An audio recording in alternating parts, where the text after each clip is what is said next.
Bismillahirrahmanirrahim. Assalamualaikum warahmatullahi wabarakatuh. Alhamdulillahilladzi bini'matihi tatimmus shalihat. Wa usalli wa usallim ala sayyidina Muhammadin sayyidis sadat. Wa ala alihi wa ashabihi alladhina da'aw lil khairat amma ba'du. Yang kami muliakan seluruh sahabat-sahabat, ikhwani wa akhwati fillah, para peserta kajian bersanad pilihan yang mudah-mudahan senantiasa dimuliakan oleh Allah Subhanahu wa taala, diberi taufik, dimudahkan segala urusannya, dibukakan pintu keberkahan bagi kita semuanya sehingga alhamdulillah pada siang hari ini kita bisa kembali duduk di majelis virtual kajian bersanad pilihan yang mudah-mudahan kita semuanya diridhoi oleh Allah Subhanahu wa taala dan segala apa yang kita laksanakan khususnya pada siang hari ini dicatat sebagai amal soleh oleh Allah Subhanahu wa taala. Sebelumnya mohon maaf karena kajian kita dilaksanakan pada siang hari untuk hari ini karena satu dua hal yang menjadikan uzur untuk tidak bisa mengaji di malam hari nanti, maka diajukan pada siang hari ini. Harapan saya mudah-mudahan kita semuanya senantiasa diberi hati yang ikhlas karena Allah Subhanahu wa taala dalam menghadiri majelis ilmu semacam ini yang insya Allah akan diberikan oleh Allah kemudahan untuk memahami apa yang bersama-sama akan kita kaji pada siang hari ini. Ikhwani wa akhwati fillah, di pertemuan kali ini kita akan mengkaji kelanjutan dari kajian sebelumnya. Jika di kajian sebelumnya kita telah mengkaji sifat wujud, kemudian qidam dan juga baqo beserta dalil-dalilnya baik akli maupun nakli, maka kita lanjutkan pada sifat wajib bagi Allah Subhanahu wa taala berikutnya yaitu sifat mukhalafatun lil hawadisi dan qiyamuhu bi nafsihi insyaallah taala. Namun sebelum itu tidak lupa saya mengingatkan diri saya pribadi juga teman-teman, sahabat-sahabat sekalian untuk senantiasa menghadirkan niat ikhlas lillahi ta'ala dalam memulai dan juga menghadiri majelis ilmu semacam ini. Karena majelis ilmu merupakan satu di antara sekian majelis yang memang sangat dimuliakan oleh Allah Subhanahu wa taala, majelis yang mulia di mana terbukti suatu ketika Rasulullah Shallallahu alaihi wasallam dalam satu waktu beliau diundang oleh seorang sahabat untuk hadir di dua majelis yang berbeda. Satunya mengundang Rasulullah agar menghadiri majelis zikir dan yang satu lagi mengajak Rasulullah menghadiri majelis ilmu. Namun karena Rasulullah Shallallahu alaihi wasallam beliau Rasul yang bersifat fatonah, cerdas dan juga amanah, beliau juga tahu mana hal yang harus lebih didahulukan dan mana yang dilakukan setelahnya, maka beliau lebih mengutamakan menghadiri majelis ilmu agama. Karena tidak mungkin dua-duanya sekaligus dalam satu waktu dihadiri. Dan ini pula bukan karena tidak pentingnya majelis berzikir, dua-duanya merupakan majelis yang mulia, dua-duanya merupakan majelis yang sangat dianjurkan untuk diikuti. Namun, jika dibandingkan antara keduanya, maka majelis ilmu lebih utama.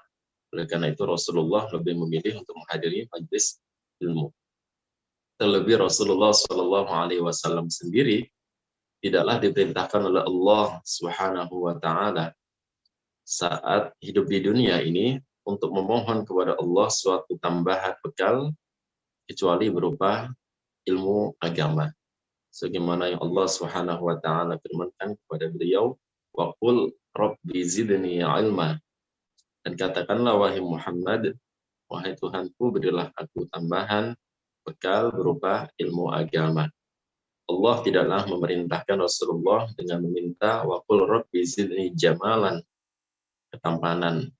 Rasulullah juga tidak diminta untuk memohon kepada Allah, waqul rabbi zidni jahan, pangkat atau malan, harta, dan lain sebagainya. Allah hanya memerintahkan Rasulullah memohon tambahan berupa ilmu agama. Oleh karena itu, insya Allah dalam rangka menambah pemahaman kita, murojaah, mengkaji, dan talaki ilmu agama, khususnya ilmu tauhid pada siang hari ini, marilah kita tata niat kita ikhlas lillahi ta'ala, mudah-mudahan kita mendapatkan ridho dari Allah Subhanahu wa taala serta mendapatkan barokahnya majelis ilmu. Sifat mukhalafatun lil hawadithi. Sahabat-sahabat sekalian yang dimuliakan oleh Allah, saya kira insya Allah ini bukan sesuatu yang baru bagi kita semuanya. Ketika kita dengar sifat mukhalafatun lil hawadithi, pasti terbesit dalam hati kita adalah bahwasanya Allah Subhanahu wa taala memiliki sifat maha suci dari menyerupai makhluknya. Dan hal itu insya Allah sudah tertanam pada diri kita semua sebagai orang-orang muslim yang mengikuti ajaran Ahlussunnah wal Jamaah. Bahkan sejak kita masih dini, sejak kita masih kecil, guru-guru ngaji kita sudah mengajarkan kita tentang sifat-sifat wajib bagi Allah, baik yang melalui Aqidatul Awam, ya, atau dengan kitab-kitab yang lainnya, semuanya sudah diajarkan kepada kita. Namun tidak ada salahnya kalau kita mengulang dan mengkaji kembali untuk perkuat pemahaman kita tentang ilmu tauhid. Karena semakin sering diulang, semakin sering untuk dikaji, maka insya Allah pemahaman kita semakin mantap, semakin kuat, dan insya Allah akan mengokohkan akidah kita, keyakinan kita pada Allah Subhanahu wa taala. Sifat mukhalafatun lil hawadisi. Allah Subhanahu wa taala memiliki sifat wajib, yaitu mukhalafatun lil hawadisi, salah satunya, yang bermakna Allah tidak serupa dengan makhluknya. Allah sama sekali tidak ada keserupaan dengan makhluknya, begitu sebaliknya. Tidak ada satupun dari makhluk yang Allah ciptakan yang menyerupai Allah dari satu sisi ataupun sisi manapun. Allah maha suci dari itu. Adapun dalil naklinya tentang sifat mukhalafatul hawadisi, yaitu firman Allah Subhanahu wa taala dalam surat Asy-Syura ayat 11 yang seringkali diulang-ulang oleh guru-guru mulia kita. Allah berfirman, laisa kamitslihi syai'. Ayat ini merupakan ayat yang paling jelas, ayat yang paling detail, ayat yang paling tegas, yang menjelaskan bahwasanya Allah Subhanahu wa taala tidaklah serupa dengan makhluknya. Allah tidak memiliki keserupaan dengan makhluknya. Allah Subhanahu wa taala la yashbihu syai'an min khalqihi bi ayyi wajhin minal wujuh.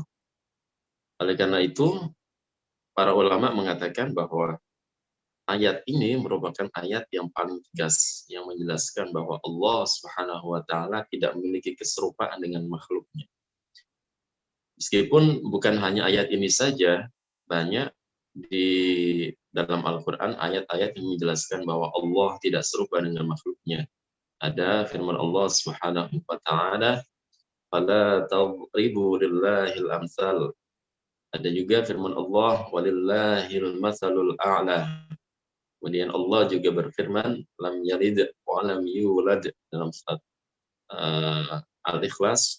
Dan yang paling tegas yang menjelaskan tentang sifat Allah mukhalafatun lil hawadits, yaitu ayat laisa kamitslihi syai'. Oleh karena itu, kalau kita ditanya apa dalil tentang sifat mukhalafatun lil hawadits dari Al-Qur'an, maka jawabannya ayat ini. Ayat ini menyebutkan tentang sifat mukhalafatun lil hawadits secara maknawi, tidak secara lafzi. Artinya dari segi lafaz ayatnya tidak menyebutkan mukhalafatun lil hawadits. Namun secara maknanya, ya, ini menjelaskan bahwasanya Allah Subhanahu wa taala bersifat mukhalafatun lil hawadithi, dan itu sudah saya jelaskan di beberapa pertemuan sebelumnya bahwasanya dalil-dalil naqli tentang sifat Allah itu ada yang dijelaskan secara lafadznya langsung dari Al-Qur'an. Lafadznya menunjukkan bahwasanya Allah bersifat itu. Misalkan huwas sami'ul basir, misalkan Allah bersifat as-sami', as-sama', maha mendengar. Al-basir, ya Allah bersifat maha mendengar. Dan itu secara lafadznya memang menunjukkan Allah bersifat sama dan basar. Kalam misalkan wa kallamallahu Musa taklima, menunjukkan sifat kalam Allah secara lafadznya. Adapun untuk yang khalafatan al-hawadisi dalam surat Asy-Syura ayat 11 ini, secara maknanya Allah menjelaskan laisa kamitslihi syai'. Jadi ini ayat yang paling detail, jelas, tegas menjelaskan Allah tidak serupa dengan makhluknya. Dan ini mengandung makna at-tanzihal kulli. At-tanzihal kulli dalam arti membersihkan Allah, mensucikan Allah secara menyeluruh dari menyerupai makhluknya. Makhluk apapun itu, jenis apapun itu. Karena dalam ayatnya Allah menyebutkan lafadz syai'. Dan syai' ini kalau dalam istilah ilmu nahwu, ya, lafadznya berstatus nakiroh. Lafadznya berstatus nakiroh.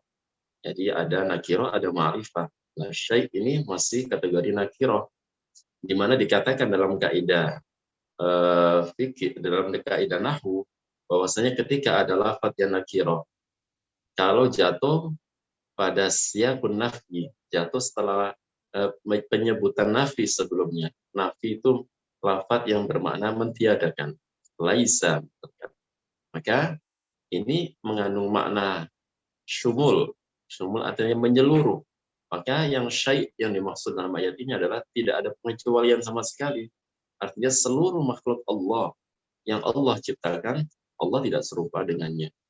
Ini tentu saja menjadi ayat yang paling jelas, tegas, dan detail menjelaskan Allah tidak serupa dengan makhluknya. Makhluk apapun, baik yang dari jenis jisim, benda yang kasif, ataupun yang latif. Karena ada istilah jismun kasif, jismun latif dalam ilmu tauhid. Para ulama tauhid menjelaskan jismun kasif artinya berarti benda yang dapat disentuh oleh tangan. Ya, jadi sesuatu yang bisa disentuh oleh tangan kita, bisa diraba oleh tangan kita, bisa dirasakan oleh tangan kita, maka disebut jismun kasif. Dan Allah Subhanahu wa taala tidak menyerupai jismun kasif, apapun itu jenisnya. Begitu pula Allah tidak serupa dengan jismun latif, yaitu setiap makhluk yang Allah ciptakan dan tidak bisa disentuh oleh tangan, mulai dari cahaya, kemudian angin, kemudian ruh, dan yang semisalnya, itu disebut jismun latif. Allah Subhanahu wa taala sama sekali tidak menyerupai hal itu. Oleh karena itu tidak asing bagi kita perkataan para ulama kita yang mengatakan mahma tasawwar tabi balik Allahu la yushbihu dzalik. Dalam fi riwayatin Allahu la yushbihu dzalik wallahu bi khilaf dzalik. Ya.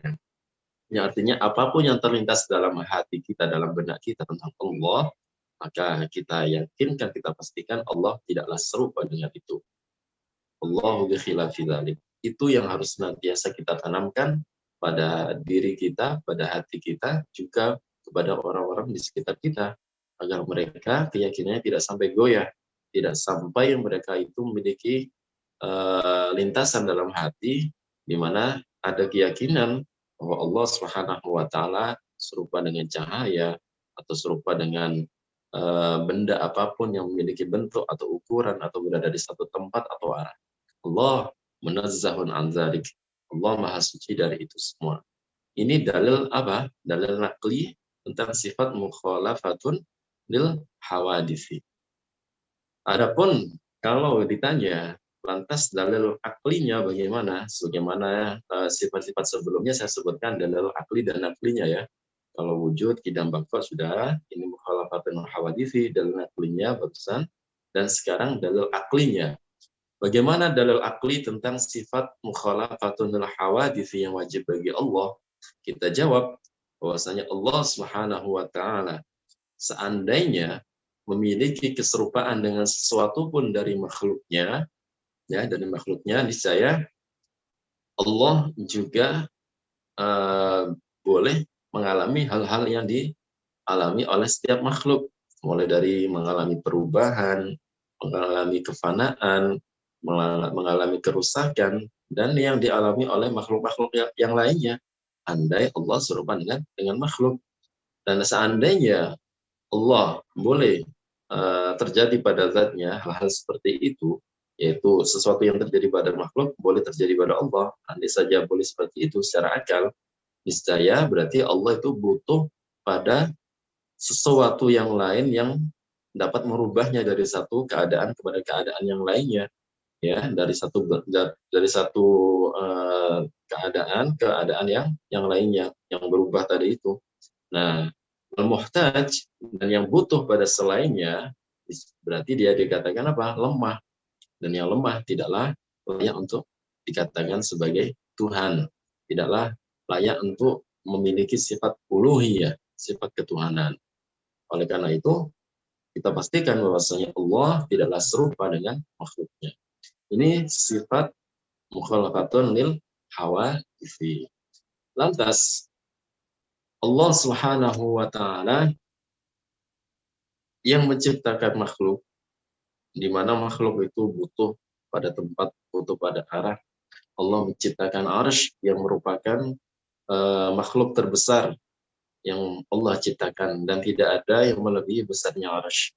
Saking besarnya Arsyur Rahman ini yang merupakan atap dari surganya Allah Subhanahu wa taala, saat ini dijaga atau disangga oleh 4 malaikat yang kuat-kuatnya disebut dengan malaikat hamalatul arsy. Jadi disebut dengan malaikat apa? Hamalatul arsy.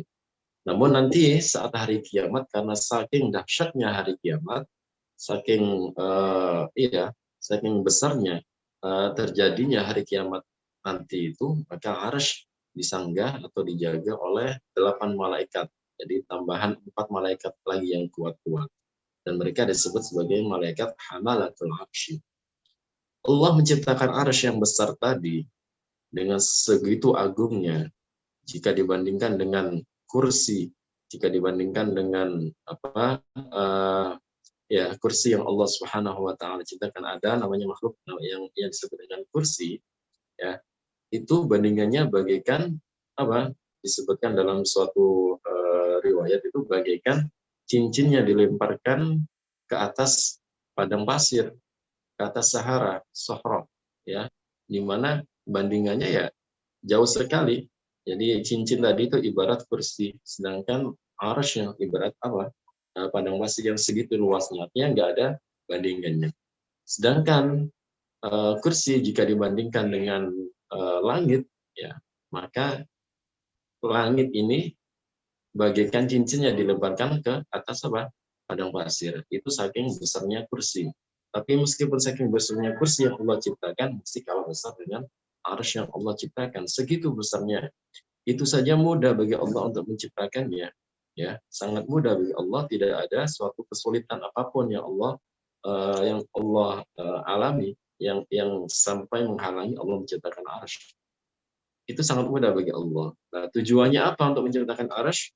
Tentu saja bukan karena Allah membutuhkan pada arsy, bukan karena Allah Subhanahu wa taala butuh untuk menempatinya, karena Allah Subhanahu wa taala Maha Suci dari menyerupai makhluknya, maka tidak boleh disifati dengan sifat duduk dan lain sebagainya. Jika kita saat ini masing-masing di tempat kita butuh duduk, ya, di depan HP kita dan layar kita.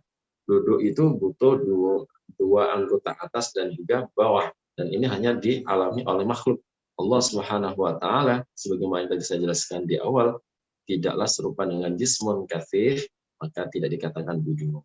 Ya, ini insya Allah akan ada penjelasan lanjutan nanti pada sifat qiyamuhu bi nafsi.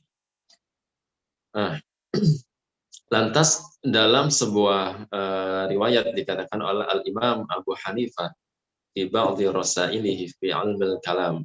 Beliau memiliki beberapa risalah, salah satu risalahnya mengatakan tentang Allah. bahwa beliau menyatakan anna yushbihul khaliqu makhluqah, ya, anna yushbihul khaliqu makhluqahu. Jadi mustahil zat yang menciptakan itu serupa dengan yang diciptakannya. Artinya apa? Artinya makna la yasihu aklan wala naklan. Tidaklah sah baik menurut akal, menurut logika ataupun menurut nakal berikut dalam Quran dan hadis itu tidaklah sah jika dikatakan ayyushbihal khaliqu makhluqah. Ya, untuk bahwasanya Allah menyerupai makhluknya itu tidak sah, tidak sah, tidak benar, tidak dibenarkan oleh akal ataupun dalil-dalil nakli. Begitu juga Abu Sulaiman Al-Khattabi. Abu Sulaiman Al-Khattabi salah satu ulama madhab Syafi'i. Pada salah satu perkataannya beliau mengatakan innalladzi yajibu alaina wa ala kulli muslimin ayya'lamahu. Ya, sesungguhnya di antara yang wajib bagi kita dan setiap orang muslim untuk diketahui, untuk kita ketahui, anna rabbana laisa bidhi suratin wala hay'atin. Bahwasanya Allah Subhanahu wa taala itu tidaklah memiliki rupa, tidak memiliki gambar atau rupa atau bentuk. Ya, fa inna surata taqtadil kaifiyah. Kenapa? Karena sesungguhnya bentuk atau gambar itu akan mendatangkan atau menyeret pada sifat atau mendorong pada sifat makhluk. Jadi setiap yang memiliki bentuk, setiap memiliki rupa, maka sudah pasti memiliki kaif. Kaif dalam istilah ilmu tauhid yaitu sifat makhluk. Gitu. Wahiyya 'anillah wa 'an sifatihi manfiyah. Sedangkan kaifiyah ini atau sifat makhluk ini bagi zatnya Allah atau sifatnya itu manfiyah, ditiadakan. Artinya Allah Maha Suci dari menyerupai makhluk. Ini saya ulang-ulang sebetulnya kesimpulannya tadi itu di awal bahwasanya Allah sama sekali tidak memiliki serupa dari makhluknya apapun, ya, bentuk makhluk tersebut, ya, baik dari jenis yang jismun kasif ataupun yang latif.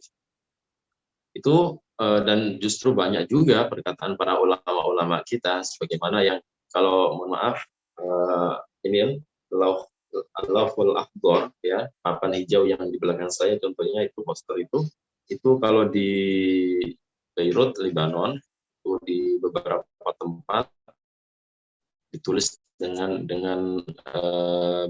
sangat besar sekali, ya, ukurannya. Di situ tertulis al-mahdudu 'inda ulama tauhid ma lahu hajmun saghiran kana aw kabira wal haddu 'indahum wal hajmu in kana saghira wa in kana kabira ad-daratu mahdudatun wal 'arsyu mahdudun dan seterusnya. Itu perkataan para ulama-ulama Ahlus Sunnah wal Jamaah. Di antara juga, ya, Sayyid Ahmad Arifah Al-Kabir, perintis Thariqah Arifahiyah. Kalau kita ikut Thariqah Arifahiyah, maka kita kembalinya kepada Sayyid Ahmad Arifah Al-Kabir. Beliau salah satu ulama yang gemar untuk mengajarkan tanzih. Beliau salah satu waliullah yang gemar mengajarkan tanzih. Makanya Syekh Abdullah Al-Habashi Al-Harari, beliau sangat istilahnya ngefan, dalam arti sangat cinta sekali, ya, dalam hatinya memiliki ta'alluq yang sangat kuat, ya, terhadap Sayyid Ahmad Arifah Al-Kabir karena beliau gemar mengajarkan tanzih. Makanya Syekh Abdullah dan juga para murid-muridnya, para masyayikh kita mengedepankan untuk mengajarkan tanzih ini supaya nggak sampai seseorang memiliki keyakinan bahwasanya Allah menyerupai makhluknya. Sayyid Ahmad Arifai mengatakan, sunu aqaidakum bidhahiri ma tashabaha minal kitabi wa sunnah fa inna dzalika min usulil kufri. Ya, jadi jagalah akidah kalian, keyakinan kalian dari berpegang teguh terhadap zahirnya ayat-ayat mutasyabihat, ya. Fa inna dzalika min usulil kufri, karena jika diambil secara zahirnya nantinya menyimpulkan secara zahirnya yang mengajak dan menyimpulkan bahwa Allah menyerupai makhluk, maka hal itu, ya, merupakan salah satu daripada usulul kufri, ya, pokok daripada suatu kekufuran. Dan banyak sekali perkataan-perkataan para ulama kita tentang tanzih. Karena itu insya Allah ini bukan suatu hal yang asing bagi kita semuanya, khususnya teman-teman yang ikut pada kajian bersanad pilihan yang biasa rutin ikut kajian tauhid pada guru-guru kita sebelumnya, insya Allah sudah sangat dijelaskan secara detail. Oleh karena itu pengulangan ini insya Allah tetap ada manfaatnya dan semakin meyakinkan kita ya tentang sifat ini. Ini yang pertama. Kemudian sifat yang kedua yaitu qiyamuhu binafsihi. Qiyamuhu binafsihi dalam arti Allah Subhanahu wa taala la yahtaju ila ghairihi. La yahtaju li ghairihi, tidak butuh pada selainnya. Ya, kalau kita masih kecil kan dulu sering memaknai qiyamuhu binafsihi dengan makna berdiri sendiri gitu ya. Berdiri sendiri di sini ya yang dimaksud yaitu tidak membutuhkan pada selainnya. Sebaliknya kalau kita sebagai makhluk Allah sedetik pun tidak mungkin tidak butuh pada Allah, zat yang menciptakan kita. Kita saja diberi kehidupan oleh Allah Subhanahu wa taala yang luar biasa ini dengan nafas yang diberikan oleh Allah secara cuma-cuma. Nafas kita setiap detik, setiap hembusan kita gunakan untuk bisa hidup sampai saat ini, Allah berikan kepada kita ya dengan cuma-cuma tanpa membayar. Dan ini menunjukkan kita sangat membutuhkannya. Ya kan? Kalau nggak ada nafas, bagaimana kita hidup? Andai nggak ada darah yang mengalir pada tubuh kita, nggak ada tulang, nggak ada rangkaian badan yang sesempurna ini, bagaimana kita bisa hidup? Dan itu semuanya tidak akan terjadi jika kita tidak butuh pada Allah. Ya kan? Ini menunjukkan kita sangat membutuhkan Allah. Namun sebaliknya Allah yang menciptakan dan butuh pada kita. Kita angan-angan saja, andai saja setiap hembusan nafas itu harganya satu hembusan 100.000. Katakanlah 100.000, 2 kali hembusan 200.000. Waduh, ini puyeng nanti ya. Kita sehari berapa kali hembusan nafas, harus mengeluarkan berapa uang ya untuk membeli nafas yang setiap hembusannya harus berbayar misalkan. Namun tidak berbayar. Ini semuanya menunjukkan akan kebesaran kuasa Allah Subhanahu wa taala. Oleh karena itu kembali ke sifat qiyamuhu binafsihi, bahwa makna dari qiyamuhu binafsihi adalah Allah tidak butuh pada makhluknya. Adapun dalil bahwasanya Allah Subhanahu wa taala bersifat qiyamuhu binafsihi yaitu firman Allah Subhanahu wa taala, wallahul ghaniyyu wa antumul fuqara, surat Muhammad ayat 38. Surat Muhammad ayat 38 disebutkan oleh Allah, wallahul ghaniyyu wa antumul fuqara, di mana maknanya itu Allah Subhanahu wa taala al-ghani, zat yang maha kaya dalam arti la yastaghni, dalam arti Allah tidak butuh pada selainnya, tidak butuh pada makhluk. Wa antumul fuqara, sebaliknya kalian adalah al-fuqara, orang-orang yang membutuhkan, butuh pada Allah Subhanahu wa taala. Oleh karena itu ibadah kita ya, Allah Subhanahu wa taala menciptakan kita yang tujuannya adalah untuk beribadah kepadanya. Itu bukan semata-mata karena Allah butuh pada kita, bukan karena Allah ingin mengambil manfaat dari ibadah kita ya, sama sekali. Andai kita teledor, andai kita melanggar perintah Allah ini dengan meninggalkan ibadah kepadanya, artinya tidak sholat, misalkan tidak melakukan kewajiban, hal itu tidak merugikan Allah karena Allah tidak membutuhkan manfaat dari kita. Ya, itu yang harus senantiasa kita sadari. Karena itu, kalaupun suatu kemaksiatan itu pun tidak menjadikan suatu madarat bagi Allah Subhanahu wa taala. Justru malah manfaat dan madarat yang kita lakukan dari perbuatan kita, ketaatan ada manfaatnya kembali pada kita. Suatu kemungkaran, kemaksiatan yang kita lakukan, madaratnya kembali pada kita, bukan pada Allah Subhanahu wa taala.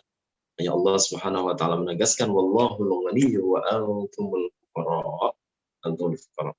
Ini dalil akli. Adapun dalil aklinya yaitu Allah Subhanahu wa taala tidak butuh pada selainnya, maka andai dikatakan Allah Subhanahu wa taala butuh pada selainnya, pada selain Allah berarti makhluk, ya niscaya berarti butuh pada mukhassis, ya butuh pada sesuatu yang mengkhususkan, yang menciptakan, ya yang menjadikan Allah untuk wujud berarti. Dan ketika Allah membutuhkan, ya berarti apa? Allah lemah, dan itu bisa menafikan wujudnya Allah Subhanahu wa taala, menafikan kidamnya Allah Subhanahu wa taala. Dan itu mustahil bagi Allah. Ya, karena apa? Karena hudus atau membutuhkan kepada selainnya, itu merupakan salah satu dari alamatul hudus, dari tanda bahwa sesuatu yang butuh tadi adalah sesuatu yang baru. Kita misalkan, kita butuh kepada orang sekitar kita, atau katakanlah tadi saya bicarakan, kita butuh untuk bernafas, kita butuh untuk memiliki tubuh yang sempurna, memiliki darah yang mengalir pada tubuh kita. Ini menunjukkan bahwa kita adalah baharu. Baharu dalam arti ada yang menciptakan kita, dan tidak lain adalah Allah Subhanahu wa taala. Dan itu tidak terjadi pada Allah Subhanahu wa taala. Ya, Allah Subhanahu wa taala Maha suci dari membutuhkan makhluknya. Ya, maksudnya dari membutuhkan makhluknya. Dan tentang sifat qiyamuhu binafsihi ini, tadi di awal tentang sifat tentang membicarakan arsy tadi saya katakan Allah menciptakan arsy yang sebegitu besarnya bukan karena membutuhkannya, bukan untuk menjadikannya tempat bagi zatnya, ya, melainkan itu untuk menunjukkan kebesaran kuasanya Allah Subhanahu wa taala. Sebagaimana yang dikatakan oleh Sayyidina Ali radhiyallahu anhu wa karrama wajhah. Dia mengatakan, innallaha khalaqal arsya izharan liqudratihi wa lam yattakhidhu makanan li dzatihi. Bahwa Allah menciptakan arsy, itu atapnya surga, apa? Izharan liqudratihi, untuk menampakkan, untuk menunjukkan kebesaran kuasanya. Oh, untuk menciptakan arsy semudah itu, apalagi makhluk yang lebih kecil dari arsy itu. Izharan liqudratihi, bahwa Allah Maha Kuasa menciptakannya. Walam yattakhidhu makanan lidzati. Allah tidak menjadikannya, yaitu arsy, sebagai tempat bagi zatnya. Tidak dikatakan duduk di atas arsy, dan dikatakan bersemayam di atas arsy. Allah Maha suci dari itu. Pada intinya Allah nggak serupa dengan makhluknya, dan juga tidak butuh pada makhluknya. Ya. Itu tentang sifat qiyamuhu binafsihi. Oleh karena itu, hal-hal seperti ini harus senantiasa kita ulang-ulang, meskipun sering kali kita dengar, kita harus merasa seolah-olah kita baru pertama kali dengar. Itu sangat bermanfaat. Jadi meskipun udah begitu berapa kali diulang-ulang oleh guru-guru kita, bahkan sejak kecil kita udah dengar, tapi kita nggak boleh bosan untuk mendengarkan tentang sifat-sifat ini, karena semakin kita paham, semakin kita mendalaminya, akan semakin manfaat dan baik bagi diri kita. Jadi, sudah ya, itu sifat qiyamuhu binafsihi. Jadi secara dalil naklinya sudah, dalil aklinya juga sudah. Yang pada kesimpulannya yaitu Allah Subhanahu wa taala tidaklah membutuhkan makhluknya tarfata ain, sedikit pun, ya. Allah Subhanahu wa taala nggak butuh pada arah, Allah Subhanahu wa taala nggak butuh pada tempat, Allah Subhanahu wa taala nggak butuh pada waktu, nggak butuh pada masa, ya. Kalau makhluk, kalau kita itu dalam satu beberapa keadaan atau banyak keadaan kita membutuhkan waktu, durasi. Allah Subhanahu wa taala nggak butuh hal itu. Nggak membutuhkan waktu, nggak diliputi oleh tempat, nggak diliputi oleh masa, nggak diliputi oleh arah. Ya. Ketika Allah Subhanahu wa taala menciptakan makhluk empat pertama, mulai dari arsy, kemudian al-lauhul mahfuz, air, kemudian arsy, kemudian al-lauhul mahfuz dan al-kalamul a'la, yang kemudian disusul dengan langit dan bumi, kemudian menciptakan isi-isi dari langit dan bumi selama 6 hari. Itu bukan karena Allah butuh durasi, bukan karena Allah butuh waktu selama 6 hari tersebut, bukan, ya. Ya, karena andai Allah Subhanahu wa taala berkehendak untuk menciptakannya secara langsung, Allah sangat-sangat mampu dan kuasa akan hal itu. Tapi Allah menghendakinya diciptakan selama 6 hari karena di dalamnya terdapat hikmah di balik itu. Katakan oleh para masyayikh, kita apa hikmah di balik menciptakan langit dan bumi, menciptakan air sampai Arsy, Lauhul Mahfuz dan Al-Qalamul A'la, disusul langit dan bumi dan isi-isinya selama 6 hari. Itu untuk mengajarkan kita agar kita tidak tergesa-gesa dalam melakukan sesuatu. Ya, mengajarkan kita agar senantiasa apa? Pelan-pelan dan tidak tergesa-gesa dalam melakukan sesuatu. Itu dibalik hikmah dibalik menciptakan makhluk Allah selama 6 hari tadi, itu yang sudah pernah saya jelaskan dahulu, ya, sudah pernah saya jelaskan dahulu. Yang kemudian juga kutipan tentang sifat mukhalafatul lil hawadits yang tadi saya sebutkan dalil naklinya, mulai dari laisa kamitslihi syai' wala tadribu lillahil amsal walillahil matsalul a'la lam yalid wa lam yulad, ya. Itu semuanya tentang penjelasan Allah tidaklah serupa dengan makhluknya, tidak memiliki serupa dengan makhluknya. Khususnya tentang surat Al-Ikhlas tadi itu, lam yalid wa lam yulad wa lam yakul lahu kufuwan ahad. Dikatakan dalam sebuah penjelasan tafsir di mana asbabun nuzul dari surat Al-Ikhlas di sini adalah suatu ketika adalah ada rombongan dari Yaman. Segerombolan orang ini datang menghampiri Rasulullah Shallallahu Alaihi Wasallam, di mana mereka bilang kepada Rasulullah, ya, bilang kepada Rasulullah, bukan dari Yaman, segerombolan orang kafir, mohon maaf, segerombolan orang kafir bertanya pada Rasulullah, ya, mereka bilang pada Rasulullah supaya Rasulullah mensifati tentang Tuhan yang Rasulullah sembah, yaitu Allah Subhanahu Wa Taala. Ya, siflana rabbak alladzi anta ta'buduhu. Ya, sifatilah pada kami Tuhan yang engkau sembah wahai Muhammad. Nah, pertanyaan mereka ini bukan karena mereka ingin mendapatkan ilmu, bukan karena mereka cinta terhadap ilmu, bukan karena ingin benar-benar memahami tentang sifat Allah, melainkan karena inat. Ya, mereka itu sebetulnya mengingkari apa yang diyakini oleh Rasulullah Shallallahu Alaihi Wasallam. Akhirnya turunlah surat Qul huwallahu ahad, Allahus samad, lam yalid wa lam yulad wa lam yakul lahu kufuwan ahad. Ya, di mana Allah memerintahkan Rasulullah berkata, "Qul," katakan wahai Muhammad sebagai jawaban atas pertanyaan orang kafir-kafir tadi itu. "Qul huwallahu ahad." Katakan wahai Muhammad, dia yaitu Allah yang engkau sembah itu Al-Ahad, zat yang Maha Esa, yang tidak ada sekutu baginya dalam ketuhanan. Tidak ada sesuatu apapun yang memiliki sifat ketuhanan selain Allah Subhanahu wa Ta'ala. Qul huwallahu ahad, Allahus samad. Dalam arti Allah tidak butuh pada makhluknya. Lam yalid wa lam yulad, tidak beranak juga tidak diperanakkan. Jadi tidak boleh dikatakan ada keyakinan trinitas, ya, ada Tuhan Bapa, Tuhan Ibu, Tuhan Anak yang diyakini oleh orang-orang Nasrani, ya. Walam yakul lahu kufuwan ahad, dan tidaklah ada satu serupa atau keserupaan dari makhluk kepada Allah Subhanahu wa Ta'ala. Walam yakul lahu kufuwan ahad. Ya, Allah Subhanahu wa Ta'ala Maha suci dari sifat-sifat makhluknya.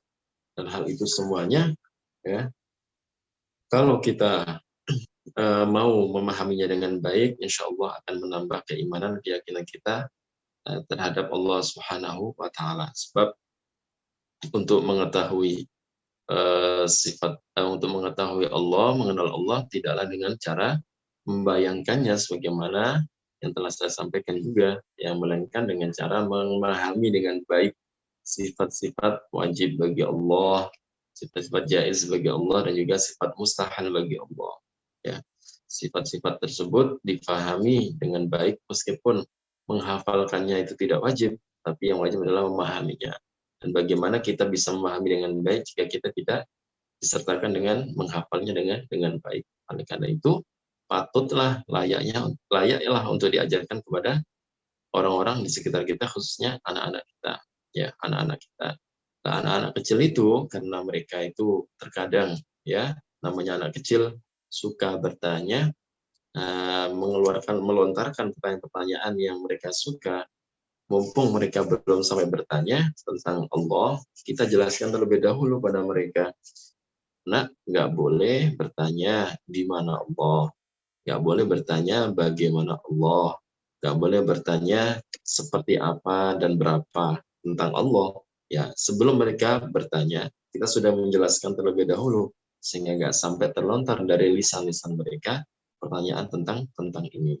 Ya, ini hal penting ya, karena dikatakan oleh Sayyidina Ali, innallazi ayyanal aina la yuqalu lahu aina. Sesungguhnya zat yang menciptakan ain, yaitu tempat, la yuqalu lahu aina, tidak boleh dikatakan di mana. Sehingga nggak boleh orang bertanya di mana Allah. Ya, kalau di medsos, di internet, di YouTube kan banyak ya yang di situ konten-konten kemudian bikin judul yang sekira menarik perhatian orang, tertulis judul yang naudzubillah, dan itu nggak boleh, dengan kata-kata mencari Tuhan misalkan, nah, dengan kata-kata si A bertanya di mana Allah misalnya. Itu rata-rata kalau dari golongan-golongan selain Ahlussunnah, mereka nanti akan menjawabnya dengan jawaban yang menjerumuskan pada akidah yang rusak, yang pada kesimpulannya mereka menyampaikan bahwasanya Allah itu memiliki tempat, Allah berada di satu tempat, yang kebanyakan mereka mengatakan berada di arsy. Nauzubillah, itu keyakinan yang salah, itu tidak boleh diyakini oleh seorang muslim. Ketika diyakini maka bisa merusak keimanannya, bisa merusak Islam dan imannya. Jadi saya kira sangat jelas sekali tentang sifat mukhalafatun lil hawadisi. Ini yang harus sering-sering kita ulang-ulang ya, termasuk tadi itu ya yang disampaikan oleh Sayyid Ahmad Arifah Al-Kabir, di mana beliau sangat gemar untuk mengajarkan tanzih. Kemudian Syekh Abdullah Al-Harari, ya. Sayyid Ahmad Arifah Al-Kabir itu termasuk wali yang satu masa dengan Syekh Abdul Qadir Al-Jilani. Satu masa dengan Syekh Abdul Qadir Al-Jilani yang memiliki banyak karomah. Di antaranya beliau itu, Sayyid Ahmad Arifai, dikatakan suatu ketika beliau berjalan bertemu dengan segerombolan orang-orang kafir. Orang-orang kafir ini karena tahu bahwasanya ini Ahmad Arifai ini orang yang disegani, orang yang katanya terkenal dengan ketawaduannya katanya. Terkenal dengan ketawaduannya yang luar biasa, yang rendah dirinya, rendah hatinya. Ya. Kemudian dengan sengaja orang-orang kafir itu bilang kepada Sayyid Ahmad Arifai di hadapan orang banyak, wahai Ahmad Arifai, hadzal kalbu afdal am anta afdal. Ya. Anjing ini lebih utama, apakah kamu yang lebih utama dari anjing ini? Ya, itu perkataan orang kafir terhadap siapa? Sayyid Ahmad Arifai di hadapan orang banyak. Sedangkan kita tahu Sayyid Ahmad Arifai saat itu orang yang sangat disegani di sekitar situ, ya, di tengah-tengah masyarakat tadi. Tapi dikatakan dengan kata-kata yang tidak layak di hadapan mereka. Karena kesabaran dan ketawaduan Sayyid Ahmad Arifai, beliau mengatakan apa? Beliau mengatakan, andai kelak di akhirat aku selamat dari sirat, ya, untuk melewati sirat, jembatan yang akan dilewati untuk menuju surga Allah Subhanahu wa taala, ya. Andai aku selamat dari sirat nanti bisa melewatinya, Pak ana afdol, kata Sayyid Ahmad Rifai, maka saya yang lebih utama. Itu saking tawadhu'nya dan sabarnya Sayyid Ahmad Rifai, yang andai hal itu terjadi pada masyayikh kita atau orang-orang di zaman saat ini, kalau diejek, katakanlah bahasanya diejek di hadapan masyarakatnya, tentu saja dia malu dan juga tidak akan terima, bisa saja dipukul si orang yang bilang seperti itu. Tapi karena kesabarannya Sayyid Ahmad Rifai tadi, beliau mengatakan perkataan yang luar biasa, sehingga yang dikatakan isi orang kafir tadi diceritakan setelah mendengar jawaban dari Sayyid Ahmad Rifai, kemudian beliau menyatakan untuk masuk ke dalam Islam. Oleh karena itu, kita saat mengajak orang ya untuk melakukan kebaikan harus disertai dengan hikmah dan mau'izatul hasanah, dengan cara yang lembut, ya. Karena dengan cara tadi yang dicontohkan oleh Syekh Ahmad Arifai dan juga banyak ulama-ulama kita mencontohkan cara berdakwah ya cara mengajak seseorang dengan baik, itu nyatanya berhasil dan sukses mereka itu.